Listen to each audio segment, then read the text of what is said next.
Hello नमस्कार सर्वांना। आज आपण चटपटीत कच्ची दाबेली बनवणार आहोत।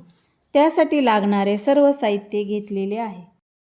सगळ्यात अगोदर उकडलेले बटाटे गरम कढईमध्ये टाकून घेऊया। त्यामध्ये लाल तिखट, हळद, दाबेली मसाला। दाबेली मसाला मी अगोदरच बनवून ठेवलेला आहे। दाबेली मसाल्यामध्ये धने, जिरे, खडे मसाले, तीळ टाकून हलकेसे रोस्ट करून घेतले व मिक्सरमध्ये फिरवले आहे।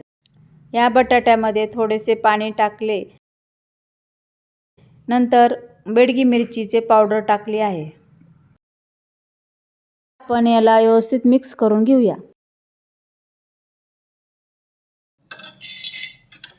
शेंगदाणे टाकले, त्याच्यावर थोडंसं तेल टाकायचं म्हणजे ते खमंग भाजले जातात।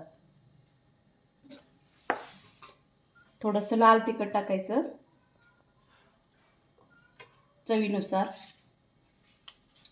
आपल्या आवडीनुसार। त्याच्यानंतर थोडंसं मीठ भुरभुरायचं।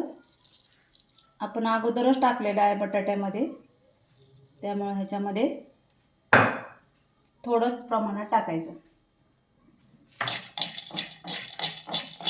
थोडेसे गरम करून घ्यायचे। अगोदरच भाजलेले आहेत हे शेंगदाणे, फक्त याला मसाला लावून घेते। थोडासा दाबेली मसाला पण टाकायचा म्हणजे आणखीन टेस्ट वाढते याची, चवीला अप्रतिम लागतात।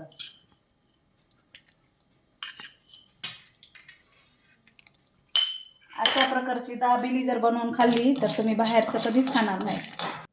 आता हे आपण साहित्य बघूया। चिंचेची चटणी, डाळिंब, शेंगदाणे, शेव, कोथिंबीर आणि बटाटा। मग आपण अशा प्रकारे सजवून घेऊया।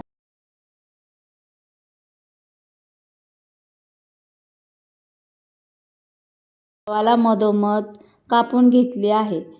त्यानंतर दोन्ही बाजूने चिंचेची चटणी लावली व स्टफिंग भरून घेतले।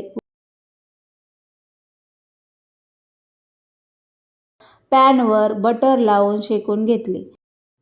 आणखीन एक दुसरी दाबेली बनवून दाखवते। अगोदरप्रमाणे सर्व याला लावून घेतले आहे।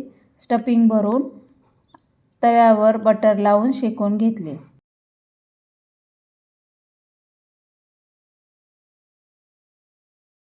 त्याला असं 2-3 मिनिटं खाली आणि वरती करून शेकून घेऊया। ही कच्ची दाबेली तयार आहे। आवडला असेल तर लाईक करा, शेअर करा आणि नवनवीन व्हिडिओ पाहण्यासाठी सबस्क्राईब करा।